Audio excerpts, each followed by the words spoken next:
some people say that our minds are more tired than our bodies are.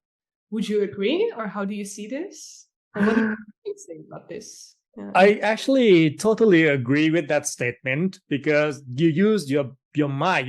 When you feel tired, you just sit down and rest. You just watch Netflix, YouTube, and you think you're taking rest, but your mind don't rest in those time at all. You're actually still using your mind. Not to mention that actually when you have a lot of stuff in your mind and you go to sleep, you actually have this crazy dream that make you feel even more exhausted, because your mind kept on working all night long, taking all of those thoughts into account, into working all night. So basically, your mind don't learn to rest or to slow down at all. So that's make your mind even more tired. While our body, when we feel like exhausted, we just, okay, I'm just take a deep breath, kind of settle down a bit, take a shower, take a hot bath. It'll be a lot easier. But the mind, we forget it. The thing is that we don't see the mind. So it's easy for us to neglect taking care of our mind because we don't see it. We tend to forget we have it. The body is like kind of easy to feel, but the mind, the hard part of that is we don't see it, and it become a habit to have that kind of exhausted mind. When you have a lot of troubles and you just keep adding up without resolving them, it's kind of suppressing, like a pressing in a can. So it's kind of kept adding up until it become a habit. Some people think it is normal for us to be stressed out, to be depressed, to be just like unhappy. Why? Actually, it's not. We're supposed to be happy. So would you say, I know that you have said that that's the natural state of the mind, to be calm, content, happy, peaceful, right? Yeah, exactly. That is the natural state of mind when there's nothing involved or interrupting. It's just like when you're sitting still, you don't really do anything.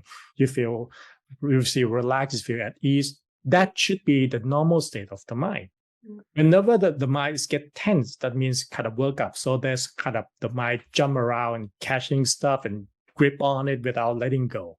So that's what happened with the mind. But now it's like you're an octopus grabbing all these, tentacles and holding on and never let it go. So it's become tense the whole time. Yeah. I see that a lot around me as well, and within me as well, of course. Yeah. Whenever you meditate, the moment that you start to feel everything's kind of unwinding, you notice that your feeling inside is kind of loosening up, feel kind of hollow and, kind of broadened within yourself. That is actually the sign that your mind is already sort of like releasing the grip.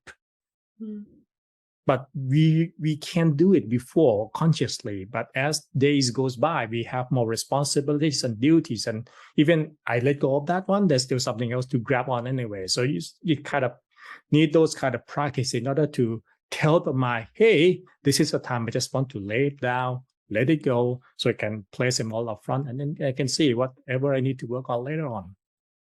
Would you say that meditation is, for most people, the most powerful modality that can help with this? Or would you say meditation and other modalities, or does it depend on the type of person that you are? How do you see that?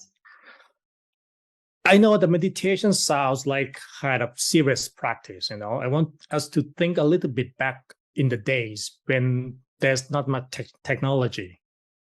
Every culture around the world had these kind of a silent moment to yourself. In every culture, in every civilization, you pray, you chant, you meditate, you have some silent moment before you go into bed.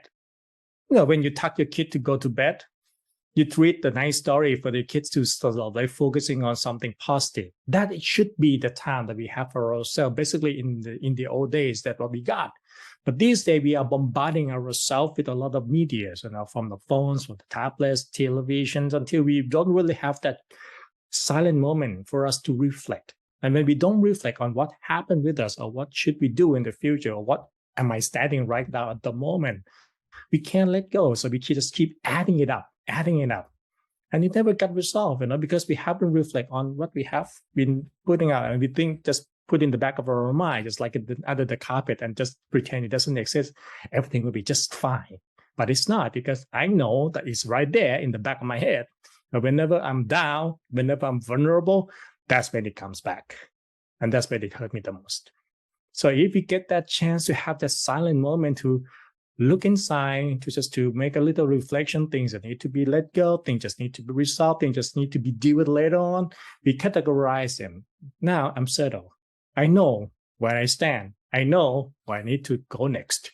And that makes life become more stable.